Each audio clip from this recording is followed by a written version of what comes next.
Episode की शुरुआत में हम देखते हैं कि फेंगरुची और जिंगकोंग शादी करने का डिसाइड करते हैं। फेंगरुची अपनी शादी की तैयारियों में लग गई थी। दूसरी तरफ जिंगकोंग को फील होता है कि दिन ब दिन उसकी पावर बढ़ रही हैं, जिन्हें उसके लिए संभालना मुश्किल हो रहा था, पर वो ये बात फेंगरुची को नहीं बताता। एक दिन फेंगरुची की जिद पर वो उसे पाइनएप्पल केक दिलाने ले गया था। यहाँ इस बार वो अपने जादू से गायब होकर उसके लिए केक ला देता है, जिसे वो मजे से खाने लगी थी। जिंगकोंग बोलता है कि तुम तो अब इम्प्रेस हो, जो भी बोलोगी तुम्हारे लिए पैलेस में ही मिल जाएगा, फिर यहाँ आने की क्या जरूरत है। फेंगरुची बोलती है कि मुझे आपका लाया हुआ ज्यादा अच्छा लगता है।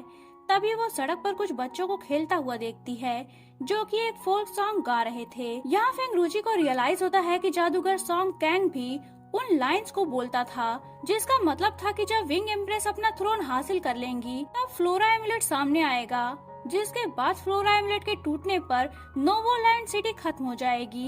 ये सुनकर फेंगरुची घबरा गई थी और पहले जाकर ये बात वो लिन युई और कीमू से शेयर करती है, जिस पर वो उसे समझाते हैं कि ऐसा कुछ नहीं होगा, ये बस एक फोल्क सॉन्ग है, हो सकता है कि ये किसी ने अपनी फैंटेसी में लिखा होगा। पर फेंगरुची का दिल अब भी घबरा रहा था। नेक्स्ट डे वो अपने शादी का जोड़ा पसंद कर रही थी, तभी उसके पास मुयान आता है और उसे बताता है कि जिंगकोंग की बॉडी में फ्लोरा पावर काफी ज्यादा हो गई है, जिसे वह संभाल नहीं पा रहा। अगर ऐसा ही रहा तो उसकी मौत हो जाएगी। फेंगरुची उसकी बात का यकीन नहीं करती, तो मुयान बोलता है कि ठीक है, तुम खुद ही जाकर देख लो। इस पर फेंगरुची तुरंत जिंगकोंग के रूम में जाती है।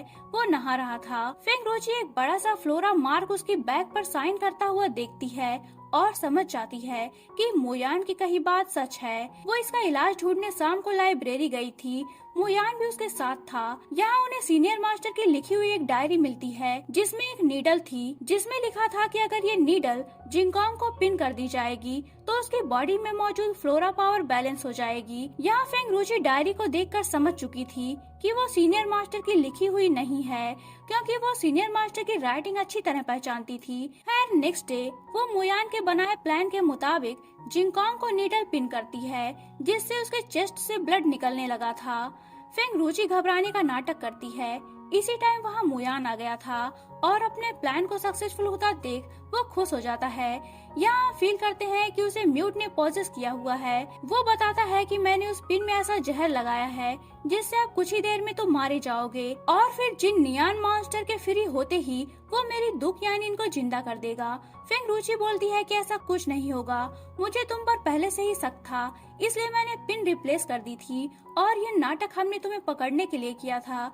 ये सुनकर मुयान काफी एग्रेसिव होकर जिंगकोंग पर हमला करने लगता है। जिंगकोंग भी उससे फाइट करने लगा था। इसी फाइट में मुयान के हाथ में फ्लोरा एमुलेट लग जाता है, जिसे उसने तोड़ दिया था।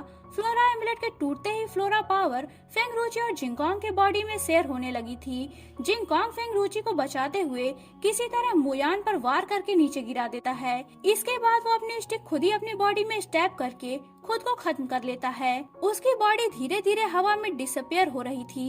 ये देखकर फेंगरुची घबरा कर रोने लगती है। जिंगकोंग बोलता है कि तुम फिक्र मत करो, मैं तुम्हें हमेशा प्रोटेक्ट करूंगा, जैसा कि मैंने तुमसे वादा किया था। इतने में उसकी पूरी बॉडी डिसअपियर हो चुकी थी और फेंगरुची रोती रह जाती है। तभी वहाँ मॉन्स्टर जिन नियान अपने असली रूप में फ्री होकर आ जाता है और फेंगरुची को मारने की कोशिश करता है, पर तभी उसके और फेंगरुची के बीच एक शील्ड बन गई थी। फेंगरुची को यहाँ रियलाइज होता है कि इनविजिबल होकर जिंगकोंग उसे सेव कर रहा है।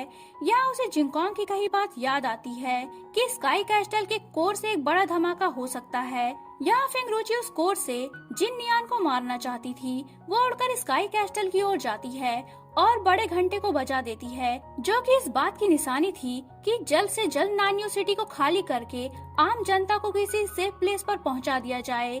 लिन युई और कीमू तुरंत इस काम में लग जाते हैं। दूसरी तरफ फेंगरुची जब कोर को निकालने जाती है तो वहां मुयान पहुंच गया था। यहाँ हमें पता चलता है कि जिंगकोंग के हमले में म्यूट तो मारा गया था, पर मुयान अभी सही सलामत है।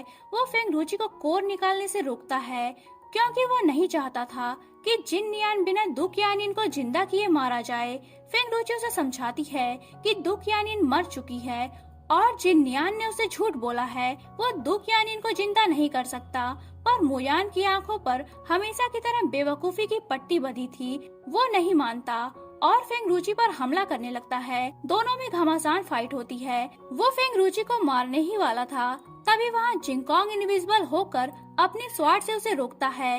ये देखकर फेंग रुचि में भी हिम्मत जगी थी। वह जिंगकोंग की स्वॉर्ड को पकड़कर उसी के मूव्स को कॉपी करते हुए मुयान का काम तमाम कर देती है। इधर जिन नियान शील्ड तोड़कर सिटी में तबाही मचा रहा था। चारों तरफ हाहाकार मचा हुआ था। दूसरी तरफ फेंग रुचि स्काई कैस्टल के कोर को निकालकर जिन नियान की तरफ बढ़ती है और फिर कोर को जिन नियान की ओर दे मारती है, जिससे एक भरपूर धमाका हुआ था, जिसमें जिन्नियान का भी खेल खत्म हो जाता है। फेंग रुचि सही सलामत नीचे आ गिरी थी। लिन यूया और उसके सोल्जर उसे आकर ग्रीट करते हैं और उसे बताते हैं कि उन्होंने सिटी के लोगों को सेफ जगह पहुंचा दिया है। इतने में वहां कीमू आता है और फेंग रुचि को बताता है कि उसने लेक में जिंगकोंग की बॉडी देखी है। फेंग रुचि तुरंत दौड़ते हुए वहां जाती है, जहां फ्रोजन लेक के अंदर जिंगकोंग की बॉडी तैर रही थी। वो उसे मरा हुआ समझती है। इसके बाद हमें थोड़े टाइम बाद का सीन दिखाया जाता है, जहां फेंग रुचि ने लिन यूई और कीमू के साथ मिलकर ह्यूमन क्लैन और विंग क्लैन दोनों की बागडोर संभाल ली थी। नोवोलैंड के लोग काफी खुश थे। कीमू अभी फेंग रुचि को पसंद करता था और फेंग रुचि जिंगकोंग को वो अपने दिल की बात स्पाइडर वेब मशीन में रिकॉर्ड किया करती थी। वो हर रोज लेक पर भी जाकर छोटी से छोटी बात उससे शेयर करती थी। एक दिन वो उसे याद करके रो रही थी, तभी उसका एक आंसू जमी हुई बर्फ पर गिरता है, जिससे बर्फ चटकने लगी थी। देखते ही देखते बर्फ पानी में बदल जाती है और फेंग रुचि अपने पीछे जिंगकोंग को खड़ा देखती है। उसके खुशी का ठिकाना नहीं था। वो दौड़कर उसे लिपट गई थी, पर जिंगकोंग उससे पूछता है कि तुम कौन हो, मतलब कि उसकी सारी मेमोरी एक बार फिर से डिलीट हो गई थी। जिस पर फेंग रुचि बोलती है कि क्या तुम्हें कुछ भी याद नहीं है? खैर कोई बात नहीं, मैं तुम्हें सब कुछ याद दिला दूंगी। वो काफी खुश थी। उसे उसका जिंगकोंग वापस मिल गया और मेमोरी का क्या, वो तो आती जाती रहती है। तो दोस्तों, फाइनली इस ड्रामे की यही हैप्पी एंडिंग हो जाती है। आप लोग कमेंट में जरूर बताइएगा कि आपको सीजन 1 ज्यादा अच्छा लगा या सीजन 2। तो मिलते हैं जल्दी एक और मजेदार ड्रामे के साथ। तब तक के लिए take care and good bye.